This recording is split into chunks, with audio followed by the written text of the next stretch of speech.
Bonjour à tous et bienvenue dans ce deuxième épisode de vidéo de pêche en Espagne au port Massaluca. Si vous n'avez pas vu le premier épisode, je vous invite à aller le voir. Si vous devez d'abord regarder cette vidéo, je vous rappelle que j'ai été invité au port Massaluca pour pêcher du cendre et de la perche, mais surtout parce qu'il paraît qu'il y a des énormes perches dans cette zone-là. Et donc je suis parti à la traque et à la découverte de ces énormes perches espagnoles.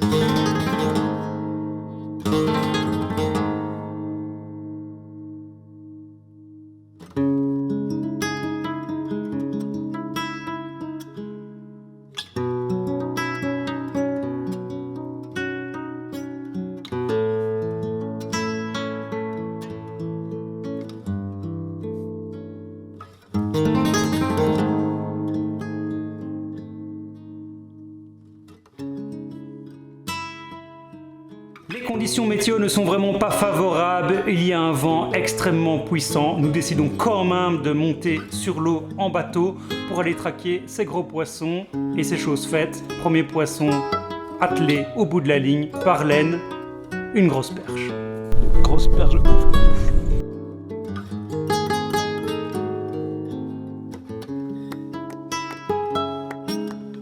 Là, on commence à parler de poisson. Elle est bien piquée, gros poisson sur le fond. Ça, c'est une sacrée perche. Elle a de belles couleurs. Regardez la couleur de ses nageoires. Ça, c'est rouge de chez rouge. Le fameux Blick Shad 9 cm.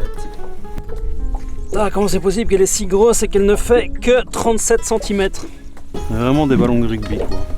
Elle est tellement large et grosse. Elle n'est pas si longue, 37 cm.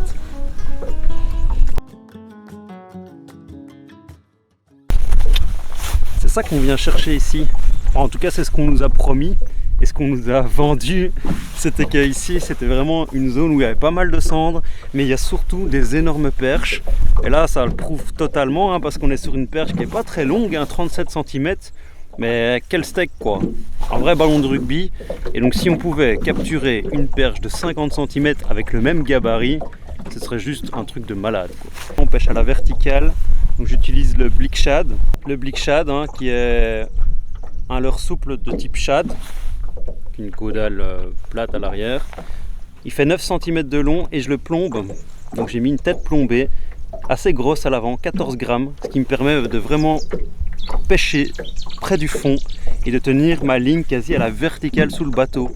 Alors le bateau avance avec une vitesse, un moteur à l'avant. Le moteur nous fait avancer à plus ou moins, ça dépend, mais environ 1 km/h. Et avec 1 km/h de vitesse, le shad il nage doucement sous l'eau. Et moi je vais juste le décoller et le faire redescendre tout doucement sur le fond.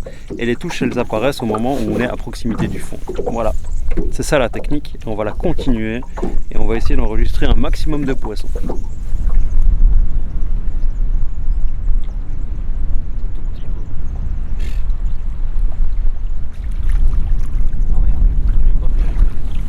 La pêche est vraiment très difficile. Il y a des changements de pression atmosphérique de ouf et 2 poissons seulement là sur la matinée là, c'est quand même vachement dur. Bon, je crois qu'on va aller manger une bonne paella parce que ça va être bien. Et cet après-midi, espérons que ça se calme un petit peu, que le vent se calme aussi et qu'on puisse faire un peu plus de poissons. Voilà comment on reprend des forces en Espagne. De la paella. Paella. Paella. Là, je sais pas comment on le dit, mais vous avez tous compris. Une fois il y a le riz qui est mis, on va mettre le fumé, ce qu'on appelle le fumé de poisson. C'est une espèce de jus de poisson, une soupe de poisson qu'on fait à l'avance, qu'on prépare à l'avance. Et normal, ce que tu fais, c'est que tu mets du safran et c'est ce qui donne la couleur jaune. Ouais. D'accord? Là, il n'y a pas de safran, mais il y a de l'encre de sèche qui va lui donner une couleur noire. Okay. Et ça, c'est une spécialité d'ici de la zone, ouais. Ouais. Okay. Alors le riz qu'on utilise ici, c'est un riz qui est cultivé dans le delta de l'Èbre et qui est spécifique au plat. Alors tout ce qui est paella, mais et toutes ses variétés. C'est-à-dire que c'est un riz qui va se gorger du jus que tu vas lui mettre. Alors au vu des conditions météorologiques et des vents puissants, nous avons pris la décision après la paella de pêcher devant le camping, dans une zone qui est un peu plus abritée du vent. Avec les quelques conseils que Yvan, notre guide, nous a transmis, nous sommes partis donc seuls sur le bateau dans les zones qu'il nous avait conseillées, qui étaient juste devant le camping du port Massaluca. Ici on n'a pas trop de vent en fait. C'est ici on pourrait faire la berge en fait, en lançant un.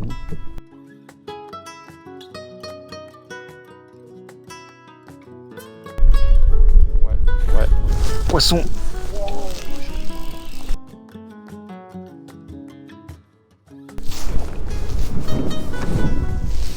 Oh, c'est un cendre. Cendre en vertical. Cool. Avec ce beau paysage derrière, la montagne espagnole. Ça c'est joli, non? Et vous savez quoi? Je suis en 7 grammes. Alors peut-être qu'on pêche trop lourd en fait.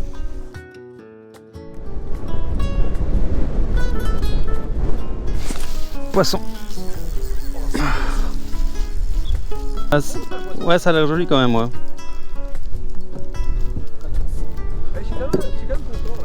Ouais, franchement, t'as bien dirigé le bateau, quoi. Moi, je suis content de t'avoir dit d'aller par là aussi. Parce que... Oh putain, méga perche. Méga perche, ouais. Enfin, elle fait peut-être 40, mais elle est tellement fat. Oh oui! Oh oui! Oh, l'extase! Il y avait plein de poissons! Il y avait plein de poissons! On a trouvé un nouveau spot! Tu vas manger au Burger King, toi, ou quoi? Ah, ce poisson est énorme!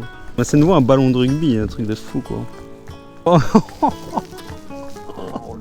Regarde-moi ce bide! Regarde ça, à largeur, ça fait quasi 20 cm. C'est 20 cm de large! C'est dingue! Ah, ce poisson est juste dingue, quoi. Et ce qu'on nous a dit, et le pourquoi on nous a fait venir ici, c'était de découvrir et de voir qu'il y avait des énormes perches, mais c'est vrai. Alors elles sont pas longues, mais elles sont vraiment énormes, quoi. Imaginez ce gabarit-là, mais en perche de 50 cm, ce serait juste la folie.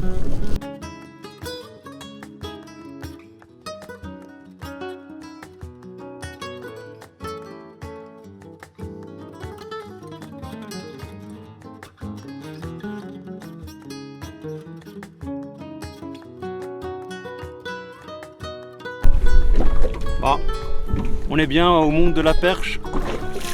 Regardez cette fois ce qu'il y a à l'intérieur. Un coloris ablette, on a vu plein d'ablettes sur les bords. Et donc c'est probablement une de leurs nourritures principales. Alors là on est quand même sur une moins grosse perche, mais elle se fait vraiment plaisir aussi. C'est la fin de la journée, on a bien morflé toute la journée. Et finalement on a pêché beaucoup trop lourd. On pêchait avec des TP de 14 grammes, 17 grammes. Et on a vraiment diminué, là on est passé en 7 grammes. Alors on galère de fou parce qu'il y a du vent. Donc on a du mal à savoir ce qu'on fait. On a du mal à voir quand on touche le fond. Et pourtant, bah, c'est la clé aujourd'hui. C'est vraiment d'avoir diminué en grammage de l'heure.